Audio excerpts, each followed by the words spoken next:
Hi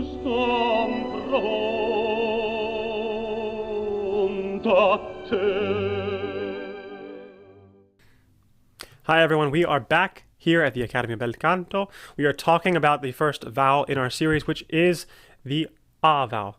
A, pure Italian A, yes, like in quanto è bella. Yes, it's not quanto è bella or quanto è bella, it's a pure A vowel. Now what happens when we have the shape of A? Or actually, let's first talk about the actual shape of A because we have to talk about the tongue. The tongue is the muscle of vowels, and there is a posture in the tongue. Now, the posture in the tongue for all of your vowels, now the exception to this posture is when you have to pronounce something like T or D or L. The tip of the tongue does come up and touch the roof of the mouth. However, the tip of the tongue should sit behind the bottom teeth in the well. Yes? Not depressed, not pushed down, but it should make connection with that point between where the lower teeth meet the gum line on the inside of the mouth. You don't pull it back, you let it stay there. Now, when you have the A vowel, Lottie Lehman talked about the pillars of the tongue, and this has been misunderstood by many teachers and singers. The pillars of the tongue are referencing the back sides of the tongue. Yes? Now, if you just simply say A and then you say E, you feel that more of the sides of the tongue come up on the E than on the A. Yes? What a lot of teachers teach is to relax the tongue. When you relax the tongue, it puts pressure on the larynx.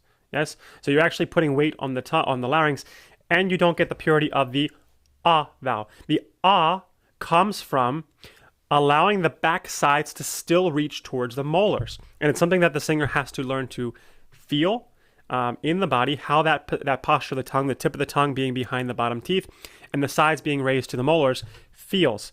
Because in the beginning, if the sound is getting trapped, you will hear a very throaty sound. That's not what we're doing. It's a posture that has to be held with energy and not rigidity and muscle. So no muscle, just with energy. Something you can encourage your singers to do is just simple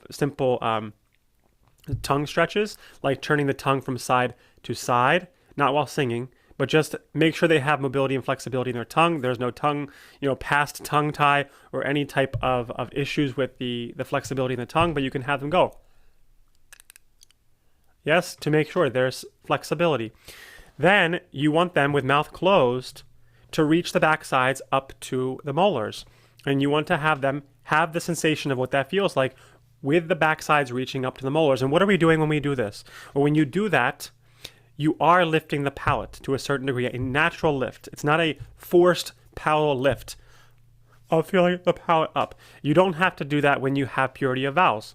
So when you have the lifting of the back sides of the tongue towards the molars, not necessarily touching, but at least working their way up to the molars, yes, you're holding a specific posture in the tongue that when you release sound, the sound goes up and over and out and you hear ah. Now you release the sound always through that posture. As I sing quanto è bella quanto è cara, like I said before, I don't sing quanto è bella. No, it's quanto. Quanto è bella, quanto è cara, cara. It's an A vowel. Now, appoggio is allowed to be released, but I'm not holding anything with the pharynx. I'm not holding the palate up. The palate naturally lifts because something in the back of the mouth is lifting towards it. So it naturally lifts. It has a bit of energy. So when we release sound with all of these vowels, it must be understood we don't place the voice. We're not placing anything. We stop the breath. We release sound in a direction towards la maschera, towards the smile. Yes, towards the eye teeth, towards the campana, the alveolar ridge. It's always just releasing sound to that direction, but we do it from a closed place. We don't start with breath. Now, what a lot of singers are doing today is they start from breath and they try and make the connection later on. So they have to muscle the folds close. So you'll hear, if I can do it, quan, toipe, quan. They start with breath driving, leakage of breath, and then they try to squeeze a bit to get the connection. But that's not what they did in Bel Canto. I told you, Bel Canto is backwards from a lot of what singing is today. They start from a closed place and they release through a shape. So, Quanto è bella, quanto è cara, più la vedo. Yes, so we don't get involved with the sound once it's out, but we can get involved with the posture. So, this has been a bit of an introduction on the vowel ah, and it doesn't change as you go into passaggio and above, okay? What a lot of singers and teachers are hearing today is the build-up or the carrying through of appoggio the older singers were doing. When they would take the appoggio, learn to take it without pushing the body through passaggio and above, there was a qualitative change. It was almost like a dark quality to the sound. That is what the singers were doing, but they weren't doing it by getting involved. They were doing it by allowing natural sensations that build up around that point to basically be allowed to be heard qualitatively in the sound. You can avoid it as a tenor, as a leggero. You can avoid the sensation of appoggio, but it's a natural buildup. And what happens is when you have singers, like I'm always thinking of the release towards campana. If I go to vo and then to vu, vo, va in my passaggio,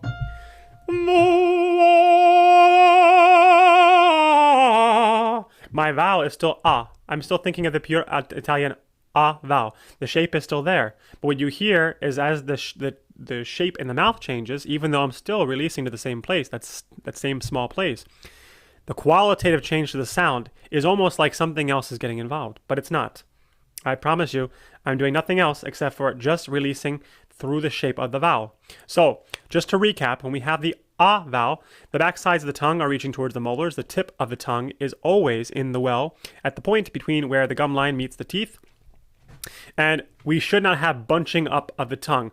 It was explained to me and shown to me that it's like a wave. When more of the sides of the wave are up, it's because we're using more closed vowels. And again, just to recap, the back of the tongue works its way down the throat to just above the larynx. So if you are putting weight on the larynx by depressing the tongue or allowing it to be relaxed, you're going to put weight on the larynx, which will not only distort the vowel, it'll give you no matter how hard you work with the palate, it'll give you and it'll also create an imbalance as you go into your upper register. It'll create the feeling in the body of this is hard, as opposed to this is easier. I'm releasing more. The sound is more free. So we have to have a very good physical understanding, a physical connection to the feeling of the posture of vowels. And of course, what precedes the vowels is always the coordination of the breath with the body. Okay, if you don't have a basic understanding of how the breath coordinates naturally, the natural zipper effect, the stoppage of breath at the sternum, and then the start of sound through postural shift, then getting involved with the vowels, you're going to create more muscular tension because you already have muscular tension in the body, a miscoordination. Okay, so this has been a bit of an introduction on the ah vowel. If you have any questions, reach out to us at www.academyofbelcanto.com or send us an email at vocalmastery1@gmail.com.